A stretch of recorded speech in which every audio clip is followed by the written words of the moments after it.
अभी तक आपने इस चैनल को सब्सक्राइब नहीं किया है तो सब्सक्राइब कर दीजिए और बेल आइकन को प्रेस कर दीजिए, जिससे इस चैनल पर प्रस्तुत होने वाली पुराण की बात और कथाएं आप तक पहुंचती रहे। भद्रा तथा मित्रविंदा द्वारा श्री कृष्ण की भार्या बनने की कथा। भगवान श्री कृष्ण ने कहा, हे पक्षीराज, पूर्व जन्म में विष्णु पत्नी ने ही नल की पुत्री के रूप में भद्रा नाम से शरीर धारण किया था। जो परम विष्णु भक्त थी वह सभी प्रकार के भद्र गुणों से संपन्न थी, इसी कारण उसका भद्रा यह नाम पड़ा था। यह कन्या भगवान कृष्ण को पति रूप में प्राप्त करने के लिए नित्य उन्हें प्रणाम निवेदन और उनकी प्रदक्षिणा किया करती थी।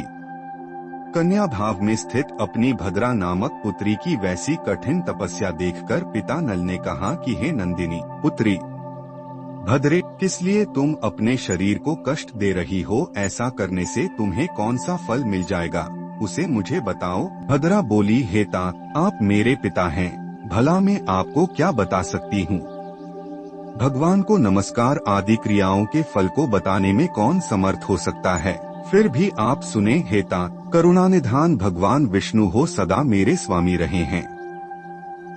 मैं हरि के दासों की भी दासी हूँ। हे विष्णु, मैं आपके चरणों में प्रणाम करती हूँ, मेरी रक्षा करें। ऐसा कहती हुई भद्रा ने दंडवत रूप में भूमि पर गिरकर अपने स्वामी नारायण को प्रणाम किया।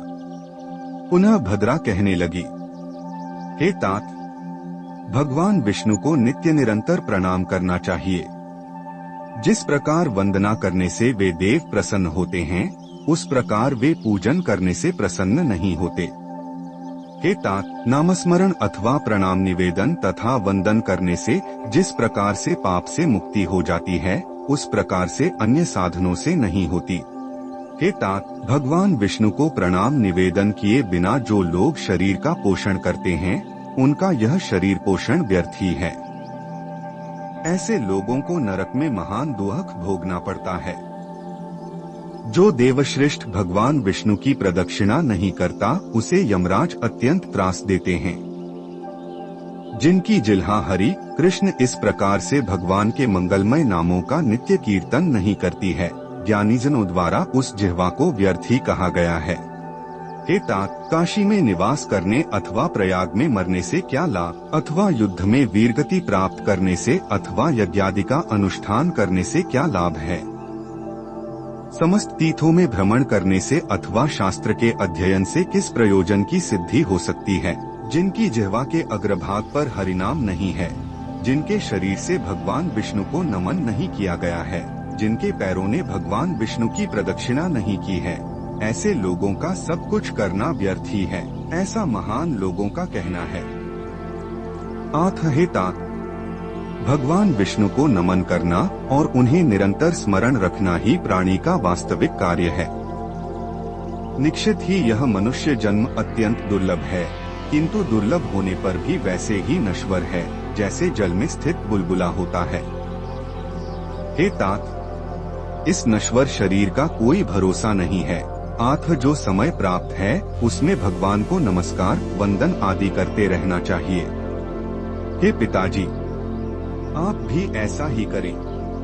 हे पक्षीराज, पुत्री के ऐसे निर्मल वचनों को सुनकर वृद्धास्मन्वित हो पिता नल ने भगवान विष्णु को नमस्कार किया और यथाशक्ति उनकी प्रदक्षिणा की। तदंतर पुनः वह भद्रा भगवान को प्राप्त करने की इच्छा से उन्हीं के ध्यान में निमग्न हो गई। इसी में उसका नश्वर शरीर भी कब शांत हो गया, इसका उसे भान ही नहीं रहा।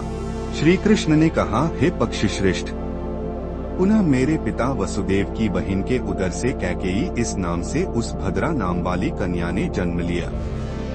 भद्र गुणों से युक्त होने के कारण यह उस जन्म में भी भद्रा नाम से ही प्रसिद्ध हुई और उसे मैंने प्राप्त किया। श्री कृष्ण ने गरुड़ से पुनः कहा, है गरुड़, जिस प्रकार मित्रविंदा का विवाह हुआ, अब मैं उसे बताता हूँ। मित्रविंदा हरि की सदैव प्रिय रही है। पूर्व जन्म में हरि को मित्र रूप में प्राप्त करने की इच्छा करने वाली वह देवी सदा उनके विषय में चिंतन करती रहती थी कि किस उपाय से भगवान विष्णु को प्राप्त किया जा सकता है। यद्यपि उन्हें प्राप्त करने के बहुत से उपाय हैं, पर श्रेष्ठतम उपाय कौन हो सकता है, वह ऐसा विचार करने लगी। उसने निश्चय किया कि सभी साधनों में श्रेष्ठ साधन है सात्विक पुराणों में वर्णित भगवान की कथाओं का श्रवण करना।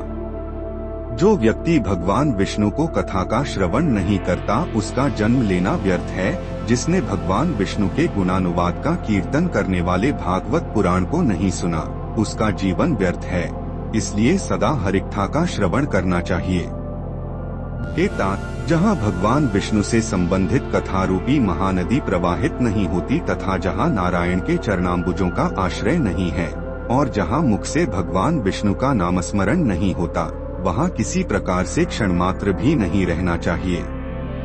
जिस गांव में भागवत शास्त्र की चर्चा नहीं होती और न जहाँ भागवत के रस को जानने वाले ही होते हैं, साथ ही जिस घर में भगवान विष्णु के द्वारा कही गई गीता के अर्थों का निष्कर्ष जानने वाले नहीं हैं, अथवा जिस ग्राम में भगवान को सहस्रनामावली विष्णु सहस्रनाम की चर्चा नहीं होती अथवा जहां उन दोनों गीता और विष्णु सहस्रनाम के रसों का ज्ञान रखने वाले नहीं हैं, वहां क्षण मात्र भी किसी प्रकार से नहीं रहना चाहिए। अथवा मनुष्य के जीवन में जिस दिन भगवान विष्णु की दिव्यकथा का श्रवण नहीं होता है उस दिन उस प्राणी की आयु व्यर्थ हो जाती है। रसपारखी विद्वान स्वर्णादि से निर्मित आभूषणों से विभूषित कानों को सुंदर नहीं कहते, भगवान विष्णु की मंगलमयी कथाओं से पूरित कानों को ही सुंदर बताते हैं।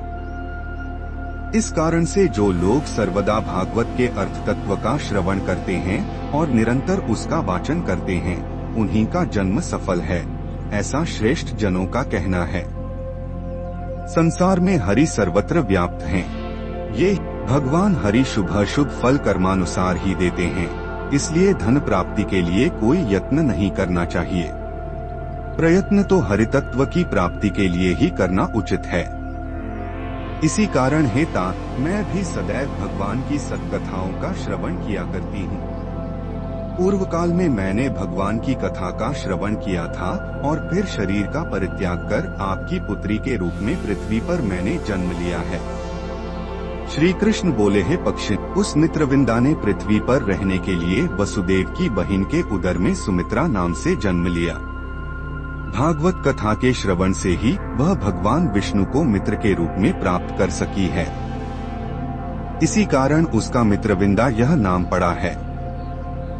हे खगराज, स्वयंवर में अनेक राजाओं के मध्य भामिनी उस मित्रविंदा ने मेरे गले में जयमाला डाल दी और मैं समस्त राजाओं को परास्त कर मित्रविंदा को साथ लेकर अपनी पुरी आ गया। और ये सभी बातें पुराण में कहा है। और ऐसी वीडियो के लिए लाइक करें, शेयर करें और सब्सक्राइब